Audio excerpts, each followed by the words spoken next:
I found out today there might be layoffs at my company. Nothing official, just a meeting where my manager said restructuring 4 times in 10 minutes. And the part that's actually bothering me is that I wasn't scared. I felt calm, almost bored. That scared me more than the news did. Nolan, is something wrong with me? No, but that calm is telling you something specific. Do you know what percentage of your monthly expenses your investments already cover right now without your paycheck? I've genuinely never calculated that. Then you don't know why you were calm. You just were. Let's find the number together. But to get there, I need you to go back further than today, back to before you owned a single share of anything. 24. First real job, 46,000 a year. Take home was 1410 every 2 weeks. Rent took 1050. Insurance 145. Groceries 95 if I was careful. By the second Friday, there was nothing left. And what was left never went anywhere memorable. I remember standing in a grocery store parking lot deciding if I could afford the good coffee or the store brand. That paycheck wasn't part of my life. It was my whole life. Everyone who ends up anywhere started in that exact parking lot. It's not the embarrassing part of the story. It's the only part that makes the rest of it mean anything. 26, I opened a brokerage account on a random Tuesday night, not because I believed in it, because I was tired of deciding what to do with $40 every week. Automating it was easier than thinking about it.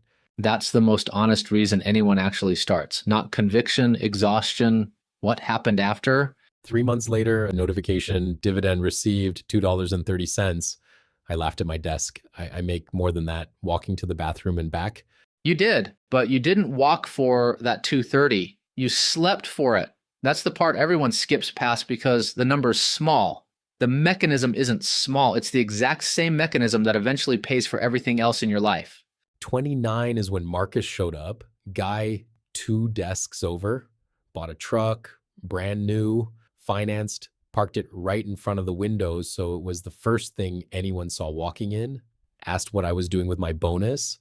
I said nothing interesting. He told me I needed to live a little. What did you actually do with it?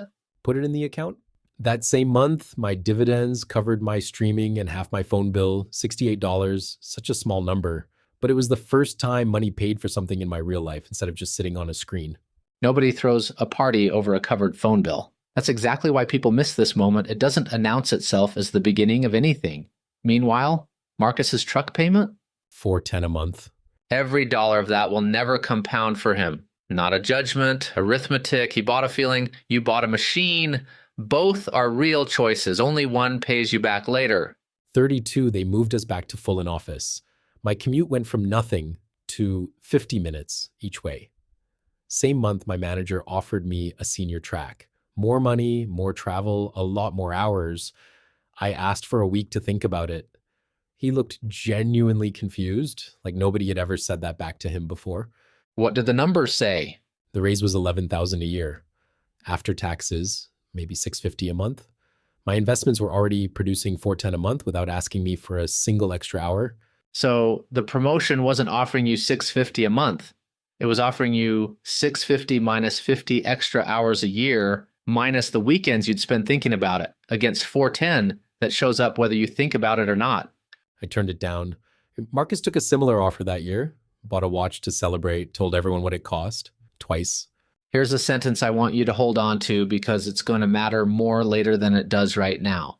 The paycheck still lands. It just stops being the whole story. 35 is where it stopped being a clean story. Market dropped hard January into February. By March, my portfolio was down $54,000 from its peak, more than my entire salary the year I started investing. Dividends got cut too. One fund reduced its payout that quarter. How did that actually feel, not in hindsight? Awful. I sat at my desk refreshing the account, like watching it would slow the bleeding. Marcus overheard people talking about the crash and said, "That's why I keep my money in the things I can see." I didn't say anything back. That night, I didn't sleep. I thought about every trip I skipped, every upgrade I put off. I actually thought maybe this whole thing was fake. Maybe I just got lucky for 8 years and I was finding out. That thought isn't a sign you failed. It's a scheduled event. Everyone who's built anything this way hits that exact night. The number you trusted started acting like a living thing, and living things can disappoint you. What did you actually do? I had the cell screen open Sunday night, maybe 10 minutes. I closed the laptop instead. That 10 minutes is the whole conversation, honestly. Everything before it built the discipline. Everything after gets to exist because you close the laptop instead of the account. 38. I was updating a spreadsheet before bed, not even planning to, just wanted to check year-end numbers. Salary that year was 91,000, after taxes less. My investments produced 93.4. Dividends, gains, distributions, all of it. I checked the formula twice because I didn't trust it. What did that feel like? Quiet. That's the honest answer. I expected something bigger. Instead, I just sat there. No music. The fridge hummed. A car went by outside. That was it. That's what crossing this actually sounds like for almost everyone. Not applause, almost nothing. Your job is still loud, still meetings, still performance reviews. What changed is quieter than that. It's math, sitting in a spreadsheet at 11 at night, telling you the thing that used to be your only engine is now just one of two. Next morning, I went to work like normal. Nothing looked different. Nothing was supposed to. People imagine this moment wrong. A dramatic resignation, a box on the desk. The real version is smaller. You sit in the same meeting and the meeting has slightly less gravity than it did the week before. That's the entire event. Which brings us back to today, the restructuring meeting. Walk me through it again. Now that you know what you know. Paycheck hit this morning, $3,150 after taxes. By lunch, my portfolio had already moved more than that, up and down, the way it always does. My manager called me in, closed the door the careful way managers do when they want it to feel serious, said there might be changes next quarter, said nothing's final, said my work is valued. And I waited to feel the panic. It didn't come. I asked two normal questions and left, and back at my desk, I opened a blank document and typed, "I don't have to be here." Then I deleted it, not because it's untrue, I just didn't need to prove it to myself anymore. do you know your coverage ratio now? What percentage of your monthly expenses your investments alone could handle if the job vanished tomorrow?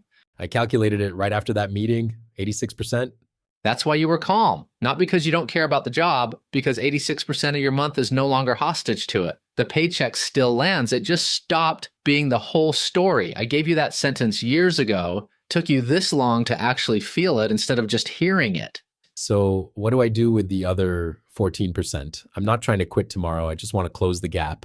3 things starting tonight. First, calculate your own coverage ratio right after this. Average monthly investment income over the last 3 months divided by total monthly expenses. That single number tells you more about your actual freedom than your net worth, your salary, or your title combined. Second, automate every contribution so it never touches your emotions again. The only reason you didn't sell during the $54,000 drop is that selling required action and contributing didn't. Make the good behavior the default. Make the damaging one require effort. Third, stop measuring yourself against people spending to look free. Marcus's truck, his watch, his promotion, none of it was wrong for him, but none of it will ever show up in a coverage ratio. It was never trying to. 86%. I didn't expect a number that specific to be the reason I didn't panic today. It usually is that specific. People think freedom arrives as a feeling. It actually arrives as a fraction, sitting quietly in a spreadsheet waiting for someone to check it. Somewhere right now, someone is sitting in a meeting exactly like yours was years ago, feeling their whole nervous system rearrange around 4 words. There might be changes. They've never calculated their coverage ratio. To them, the paycheck is still the entire operating system, the way it was for you at 24 in a parking lot deciding between the good coffee and the store brand. And somewhere else, someone just closed a laptop instead of selling. They don't know yet that this is the whole story, that the 10 minutes they spent staring at a cell screen and didn't press it is the only part that actually mattered. The building is still the building. The job is still the job. You're just not the same person sitting in it. What's your number right now? Not your net worth, your coverage ratio. How much of your month is already paid for by something other than your labor? Tell me in the comments. I read every one.